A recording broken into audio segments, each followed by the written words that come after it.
Olá, seja muito bem-vindo ao Café com Bíblia, o devocional diário da Primeira IPI de Santos. É muito bom ter você por aqui. No nosso devocional de hoje, continuamos a nossa série de estudos no Sermão do Monte. E hoje, de maneira muito específica, queremos falar a respeito da relação de Jesus com a lei.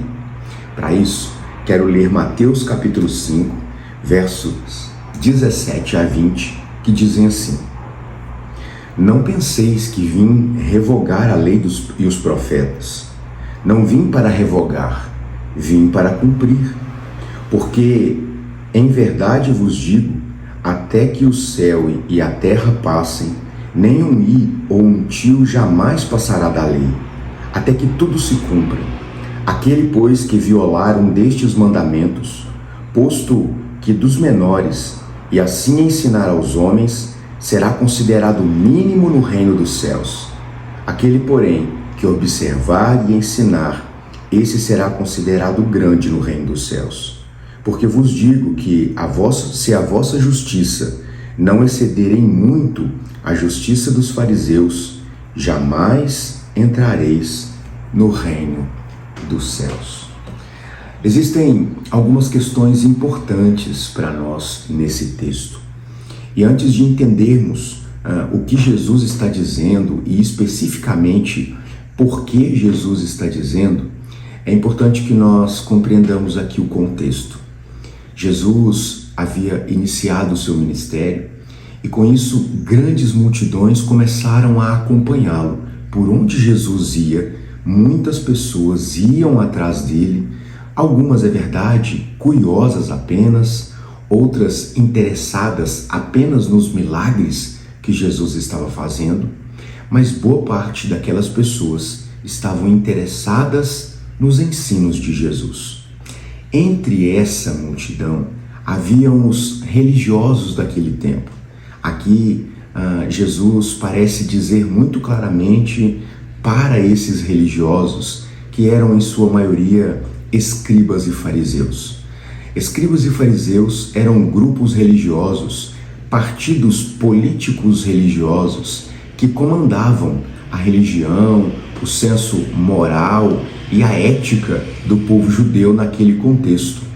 E eles começaram a acompanhar Jesus para ver quais eram os seus ensinamentos. Ao acompanhar, começaram a atacar Jesus, querendo achar algum equívoco nele. Acusaram Jesus de quebrar a lei de Moisés por curar uma pessoa no dia do sábado. E é muito interessante que, obviamente, Jesus não quebrou a lei de Moisés. Na verdade, o que Jesus fez foi quebrar a lei que os próprios fariseus haviam criado como uma visão deturpada acerca daqueles preceitos legais que o próprio Deus havia dado ao povo. Então, Jesus oferece aqui uma resposta acerca dele mesmo em relação à lei. E é por isso, é nesse contexto que esse texto então nos apresenta a relação de Jesus e a lei. Algumas questões aqui nos são importantes. E a primeira delas nos faz pensar a respeito da consistência existente entre Antigo e Novo Testamento. Quando nós olhamos para o verso 17, nós vemos de maneira muito clara Jesus valorizando o Antigo Testamento, dizendo: eu não vim revogar a lei ou os profetas, eu vim para cumprir a lei. Isso aponta para as conexões, as interconexões existentes entre Antigo e Novo Testamento. Nós precisamos tê-los como sendo a expressão completa da revelação especial de Deus. Olhar para o Antigo Testamento com demérito é atentar contra a própria palavra de Jesus. É claro que nós precisamos entender que o Novo Testamento, enquanto primeira dispensação, ele cumpriu o seu propósito de apontar, de encaminhar o pensamento teológico do povo para aquilo que um dia haveria de se cumprir no Novo Testamento, com a encarnação, o ministério, morte e ressurreição do nosso Senhor Jesus Cristo. Então veja, quando Jesus valoriza o Antigo Testamento, ele nos apresenta uma lição que o apóstolo Paulo também abordou quando ele disse que toda palavra é inspirada por Deus e útil para o ensino, para a repreensão. Portanto, quando Jesus está dizendo que ele veio para cumprir a lei, ele está dizendo que o Antigo Testamento é importante porque preparou o caminho para o cumprimento da grande promessa, que no caso era o próprio Jesus. Em segundo lugar, Jesus, no verso 18, apresenta a infalibilidade da lei e dos profetas. Ele diz que absolutamente nada passará, até que nada mudará, até que se cumpra aquilo que foi dito. É interessante perceber como a palavra de Deus nos apresenta esta estabilidade. Aquilo que aconteceu no Novo Testamento é, na verdade, o cumprimento daquilo que foi prometido no Antigo Testamento. Os rituais, as profecias, todas aquelas coisas eram sombras de algo que ainda estava por vir. E Jesus é o cumprimento daquilo que foi prometido e esperado no Antigo Testamento. Isso aponta para a infalibilidade da lei de Deus, da palavra de Deus, como sendo algo perfeito, imutável e infalível. O texto também apresenta na segunda metade uma advertência muito grande, e aqui uma palavra nesse contexto muito específica para os religiosos profissionais do tempo de Jesus. Cito escribas e fariseus. Jesus fala no verso 19 de uma penalidade para aqueles que ensinam a palavra de Deus de maneira adulterada.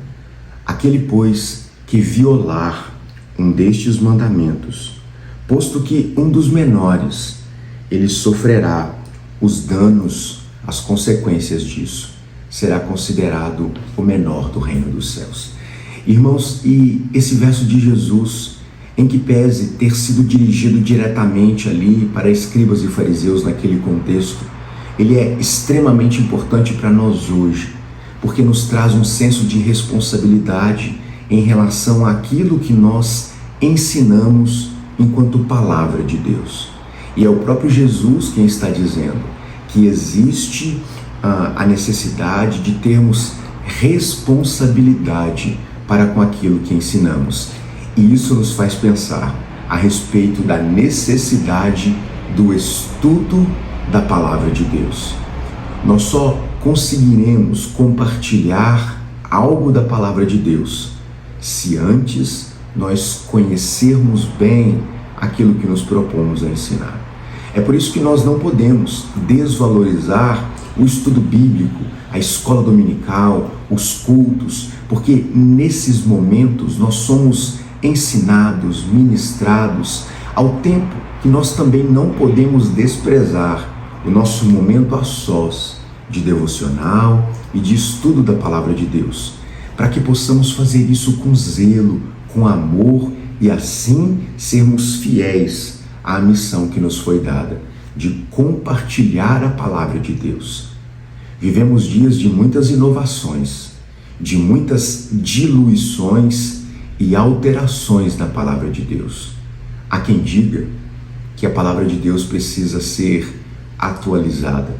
Isso me incomoda, porque é claramente um ataque à inerrância das Escrituras, à atemporalidade das Escrituras, porque por atualizá-las não significa repensar a maneira de comunicá-la, mas repensar, reescrever e atualizar aquilo que está na essência da palavra enquanto revelação de Deus. E isso é muito perigoso. Jesus está nos advertindo em relação a isso. O texto termina com uma reflexão importante. Se a nossa justiça em muito não exceder a dos escribas e fariseus, ou seja, aqueles religiosos do tempo de Jesus, nós não entendemos o Evangelho, porque essa justiça não é suficiente para entrar no reino dos céus. O que Jesus está ensinando aqui e trazendo uma aplicação para nós é que o Evangelho não é sobre algo externo, não é sobre uma justiça meramente visível. O Evangelho é sobre uma transformação interior que traz como consequência uma mudança de vida que transborda para o exterior. Portanto, aquilo que nós fazemos de maneira visível, aquilo que nós fazemos em que as pessoas podem ver, não deve ser um fim em si mesmo, mas consequência de uma compreensão profunda do Evangelho e da lei do Senhor. Portanto, quando nós olhamos para esse texto, nós entendemos que a relação de Jesus com a lei e os profetas é uma relação de cumprimento. Jesus está validando o Antigo Testamento, dizendo que ele é o cumprimento daquilo que foi prometido no Antigo Testamento. Que Deus nos ajude a não incorrermos no erro de produzirmos uma cisão, uma separação que não deve acontecer entre as duas dispensações, antiga e nova. Que tenhamos uma visão equilibrada a respeito do papel de cada um desses momentos históricos progressivos da revelação de Deus, para que tenhamos uma compreensão mais profunda daquilo que Deus desejou revelar a nós. E assim possamos cumprir cada vez melhor o ministério para o qual nós fomos chamados.